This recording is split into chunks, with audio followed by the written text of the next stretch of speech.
Top Thrill 2 is Cedar Point's newest roller coaster, reimagining the old ride of Dragster and giving it a sleek overhaul.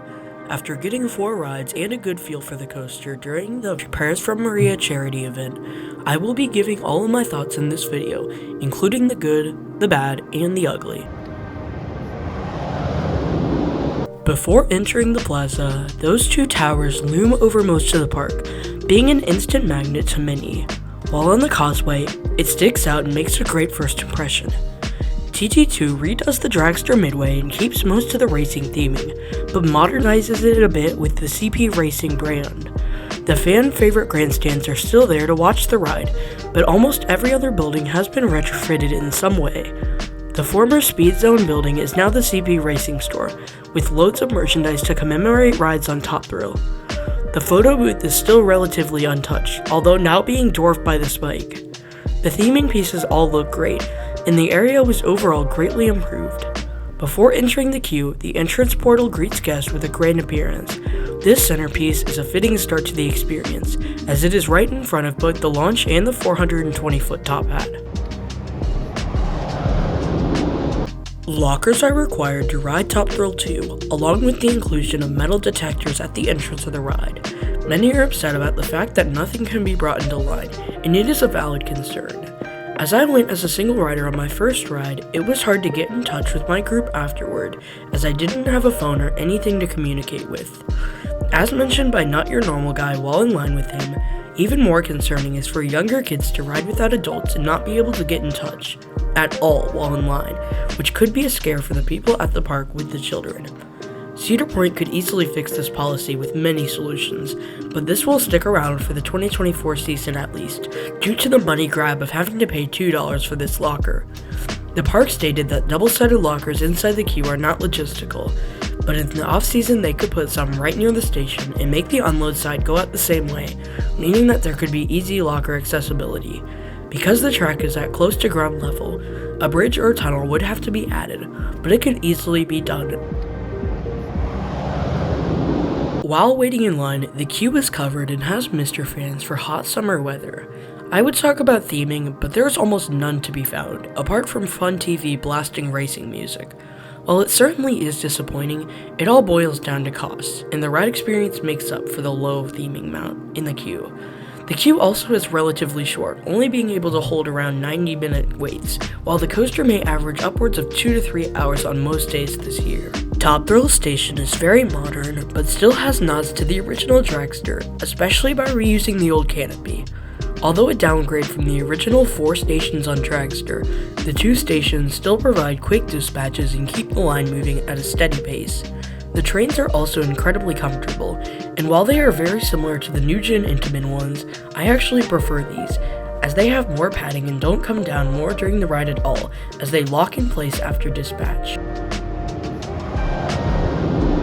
All rows are wonderful on this attraction, but your favorite may depend on preference. Although many enthusiasts may flock to one seat, the front offers the views from the spike and speed sensation like the original, but also doesn't go nearly as far up the spike as the other rows.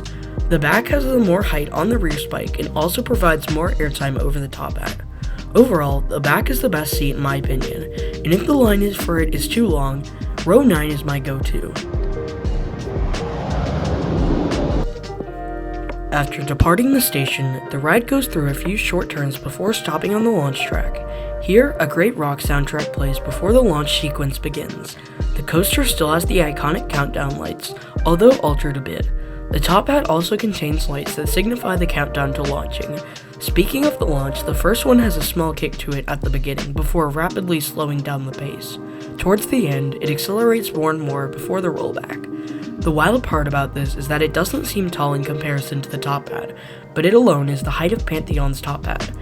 It is better in the front, but still provides good weightlessness in all rows.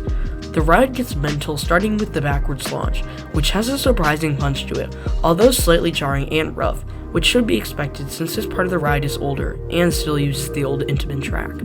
After accelerating to 101 miles an hour, you begin the ascent into the spike, which is headlined by the surprising head chopper of the station canopy.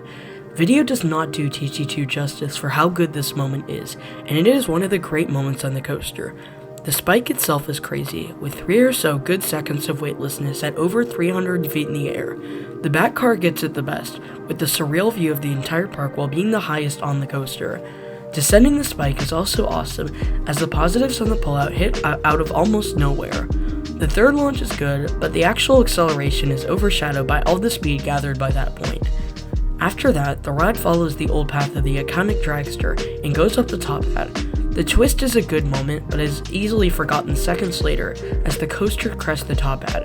The airtime is strong in all rows, but especially the back, as it violently whips over the edge and provides insane and sustained airtime that quickly goes from floater to ejector. While the original dragster had airtime on this portion, it wasn't nearly as strong as it is now. The spiral during the drop is really surprising and shoves you into the side of your seat, and you remain there until the pullout of the drop, which is yet again giving great positives. After that, the ride hits the brakes and your ride on Top Thrill 2 is over. While at first the length seems short, it feels much longer on the ride and is a big improvement from the original dragster, which only lasted around 20 seconds. When you get off, you're not asking for more length, rather contemplating what happened. Overall, Top Thrill 2 is a completely different ride than the original and is hard to compare, but it is amazing and for sure be a very popular attraction at Cedar Point for years to come. If you want an off-ride video of this coaster to use in your Top Thrill 2 videos, click here. And as always, I'll catch you on the next train. Have a great day.